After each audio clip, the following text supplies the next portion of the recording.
अब जब कुछ बचा नहीं है तो हरियाणा सरकार जिम्मेदार है, एलजी साहब जिम्मेदार हैं, केंद्र सरकार जिम्मेदार है, दिल्ली पुलिस जिम्मेदार है। खुद कोई जिम्मेदारी लेनी नहीं है, सिर्फ जल मंत्रालय को संभालना है, जल मंत्री बन के रहना है।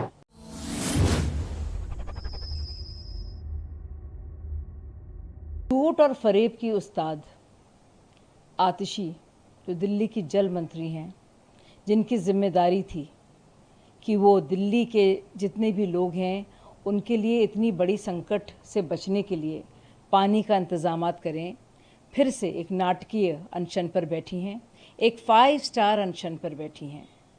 दिन के वक्त आप देखते हैं कूलर के बीचों बीच बैठती हैं, वो ठंडी हवाएं उनको मिलती हैं।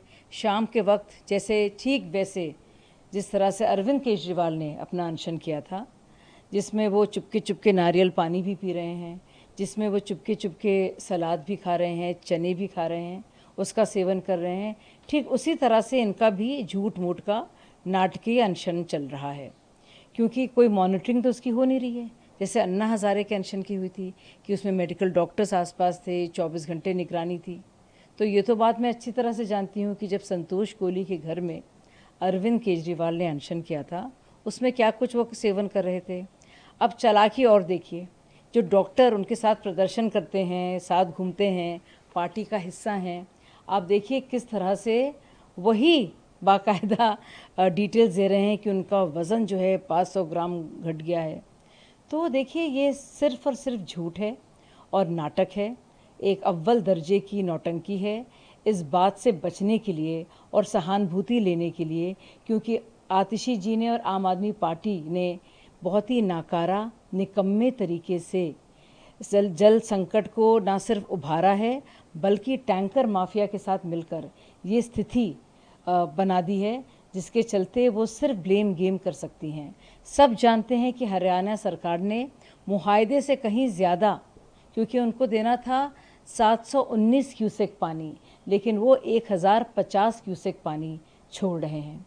सब जानते हैं कि दिल्ली जल बोर्ड, जब शीला दीक्षित दिल्ली की मुख्यमंत्री थी, आम आदमी पार्टी जब उसने टेक ओवर किया था तो उसका प्रॉफिट था 600 करोड़।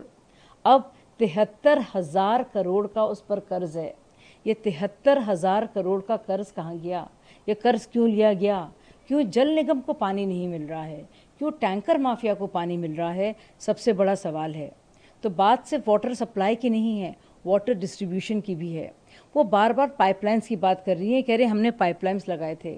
लोग रोज़ाना देख रहे हैं तस्वीरें, कहाँ ज़मीन के नीचे पाइपलाइंस हैं, पूरे के पूरे टैंकर माफिया के अंदर ऊपर से पाइपलाइंस हैं। तो कितना झूठ ये बोलेंगी? अगर पाइपलाइंस नीचे से आ रहा होता तो वाटर इस तरह से उसके लीकेज नहीं होता।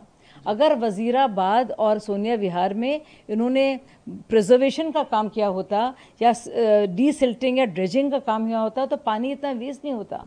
लेकिन अब जब कुछ बचा नहीं है तो हरियाणा सरकार जिम्मेदार है, एलजी साहब जिम्मेदार हैं, केंद्र सरकार जिम्मेदार है, दिल्ली पुलिस जिम्मेदार है।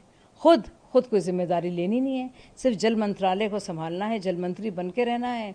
और जब ज़रूरत है उनकी कि फील्ड में जाके काम करें और जवाब दें लोगों को जाकर, अब अनशन पे आराम से बैठी हैं एक एयर कंडीशन कमरे में। कमाल का है। ये कितना झूठ बोलेंगे ये लोग और कितना बचाएंगे अपने आप को। सब जानते हैं कि जब समर एक्शन प्लान बनना था, जो कि हर साल बनता है, जब हम सबको पता था, पूर्वाग्रह था कि इस बार जो है पानी की कमी होगी क्योंकि गर्मी बहुत ज़्यादा है, तब उस एक्शन प्लान के लिए कोई काम नहीं किया गया। हरियाणा के साथ भी पहले लिखकर कि उनको अधिक पानी चाहिए, ये भी नहीं किया गया। पंजाब से वो पानी ले सकते हैं, लेकिन पंजाब से वो पानी लेंगे नहीं क्योंकि पंजाब में उनकी सरकार है।